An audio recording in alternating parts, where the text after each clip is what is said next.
नमस्कार किसान भाइयों, फिर से स्वागत है आपका आपके ही चैनल में, आपके ही यूट्यूब परिवार में।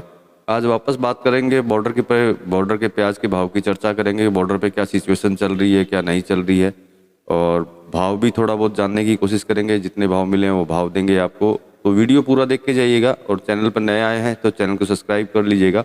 वीडियो पसंद आए तो लाइक कर दीजिएगा, और आपको लगता हो वीडियो शेयर करने लायक है तो वीडियो को शेयर करना बिल्कुल भी मत भूलिएगा।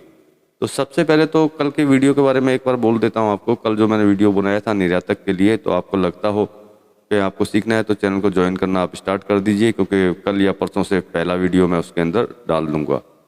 दूसरी बात करते हैं कि बॉर्डर पे जो मैंने आपको बोला था कि 1 महीने तक किसी तरह की कोई प्रॉब्लम नहीं आएगी, 1 महीने तक ठीक ठाक तरीके से भारत से प्याज निर्यात होता रहेगा। तो दोस्तों किसान भाइयों, मेरा कैलकुलेशन पूरा ही गड़बड़ हो गया। गड़बड़ ऐसा हो गया, कल या परसों मैंने ये वीडियो डाली है। आज की कंडीशन ये है कि प्याज के खरीदार ही बॉर्डर पर नहीं है। बहुत ही ज़्यादा स्लो मार्केट हो गया है वहाँ पे, बहुत ही ज़्यादा स्लो, मतलब बहुत ही मुश्किल से माल बिक रहा है। देखो इसका भी कारण है, बहुत महंगा माल खरीद करके लोकल मंडियों में रिटेल काउंटरों पे बेचना भी बड़ा मुश्किल होता है। इसीलिए वहाँ की सेल जो है पूरी की पूरी डाउन कगार के ऊपर चली गई है। बहुत ही निर्यात में तो कमी आई है, साथ में भावों में भी कमी आनी चालू हुई है। और सबसे बड़ी चीज़ है, भाव में कमी आए ठीक है, समझ में आता है, लेकिन माल खरीदने वाले भी कम हो गए हैं। मतलब सेल जो है वहाँ की बॉर्डर की बहुत ही ज़्यादा गिर चुकी है। तो अब ये अभी से आज से मतलब कल से रात से गिरनी चालू हुई है। अब पता नहीं है, इसका भी कैलकुलेशन अभी तक मेरे पास नहीं है कि मैं आपको ये बोल सकूं कि वापस तेजी आएगी। तो तेजी का प्रेजेंट टाइम में मैं आपको बोल नहीं पाऊंगा कि तेजी आएगी, क्योंकि गिरावट सामने आ रही है, खरीदार नहीं है। तो उस चीज़ को मैं क्या बोल सकता हूँ कि तेजी आएगी कि नहीं आएगी। इसलिए प्रेजेंट टाइम तक तो किसी तरह का कोई कैलकुलेशन मेरे पास है नहीं कि वहाँ आगे आने वाले समय में तेजी आएगी या नहीं आएगी। अब दूसरी बात कर लेते हैं सरकार की, जो बोली थी 24 रुपये में माल खरीद रही है, 24 से ऊपर के अंदर। लेकिन मैंने जहाँ तक देखा, जहाँ तक मैंने लोगों से बातचीत की, कहीं पे भी 18, 19, 20, 21, 23 से ऊपर कहीं नहीं गया। कुछ कुछ जगहों में 24 तक गया है। अब जितना माल वो खरीदने वाली है, शायद उससे बहुत ज़्यादा माल है किसानों के पास में, आप लोगों के पास में। तो इसका मतलब तो ये हुआ कि जिस किसान का माल बिका उसके किस्मत है, जिस किसान का माल नहीं बिका उसकी किस्मत ठीक नहीं है, उसका माल नहीं बिकेगा। हमें तो अभी प्रेजेंट टाइम में ऐसा ही लग रहा है। दूसरी एक खबर आई है कि अफ़गानिस्तान से भी प्याज निर्यात किया गया, आयात किया गया, वहाँ से प्याज को लाया गया। पंजाब के अमृतसर से खबर है ये कि पंजाब के अमृतसर में अफ़गानिस्तान से प्याज आया है।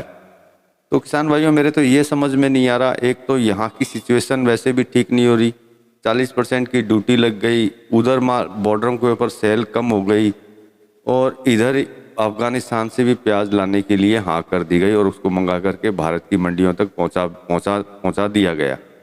तो मुझे तो बिल्कुल भी समझ में नहीं आ रही कि चल क्या रहा है, सोचा क्या जा रहा है और हो क्या रहा है। क्योंकि एक तो रेट्स वैसे भी सही से अभी तक मिलने चालू हुए नहीं हैं, और मिले हैं तो कुछ कुछ लोगों को, कुछ कुछ किसानों को मिले हैं। सभी किसानों को अभी तक पूरी तरह से किसी तरह की कोई रेट मिल ही नहीं पा रही है। और फिर भी ये हो रहा है। और मंदी मैंने आपको बताई थी, बॉर्डर के ऊपर मंदी आनी चालू हो गई है, सेल पूरी की पूरी डाउन है। तो चलिए, जो मेरे पास थोड़ी बहुत आज इन्फॉर्मेशन थी मैंने आपको दे दी। अब आपको जो थोड़े बहुत भाव हैं वो भी आपको बता देता हूँ। तो मीडियम मोटा बिका है 40 से 42 रुपये में। सुपर गुल्टा की बात करें तो 43 से 44 रुपये। गुल्टा गुल्टी की बात करते हैं तो 42 से 43 रुपये। MP की बात करते हैं तो 35 से 37 रुपये। तो सब ये तो होगी भाव की बात। और जो निर्यात हुआ है प्याज, वो गोजाडंगा से 76 बॉर्डर हुआ है। सोना मस्जिद, मतलब जिसको मेहंदीपुर भी आप लोग बोलते हैं, वो 55 हुआ है। हिली में 50 हुआ है। 181 ट्रक निर्यात की खबर है, लेकिन इसमें बैलेंस भी है। बैलेंस कितने है उसकी इन्फॉर्मेशन मेरे पास नहीं है, हो सकता है ये निर्यात भी हो चुका हो। तो देखिए, निर्यात तो हुआ, लेकिन निर्यात होने के बाद में सेल ना हो तो वो निर्यात किसी काम का नहीं है, उससे कोई किसी तरह का असर भारत की मंडियों में नहीं आने वाला। तो अभी तो ऐसा लग रहा है कि जो मैंने महीने भर बाद की बात बोली थी वो शुरुआत आज से ही हो चुकी है, कल से ही हो चुकी है। बिल्कुल ही स्लो सेल होने के कारण रेटें भी कंटिन्यू गिरती जाएंगी। हम तो यही दुआ करते हैं कि कल या परसों से वापस सेल तेज हो। सेल तेज होगी तभी तेजी आएगी, तभी माल ज़्यादा बिकेगा, तभी उसका असर मंडियों तक पहुंचेगा। बाकी सरकार जाने, सरकार क्या कर रही है उसका कुछ समझ में हमको तो बिल्कुल नहीं आ रहा है। आपने अगर 24 रुपये में माल बेचा हो तो वीडियो में कमेंट्स करके ज़रूर बताइएगा कि आपने 24 रुपये में माल बेचा है और आपका माल बिका है। हमारे पास जो इन्फॉर्मेशन थी किसान भाइयों दे दी मैंने आपको। इस वीडियो में तो इतना ही। अगली इन्फॉर्मेशन अगर मिलेगी तो आपको ज़रूर देंगे। और यहाँ तक वीडियो देख लिया है तो चैनल को सब्सक्राइब कर लीजिएगा।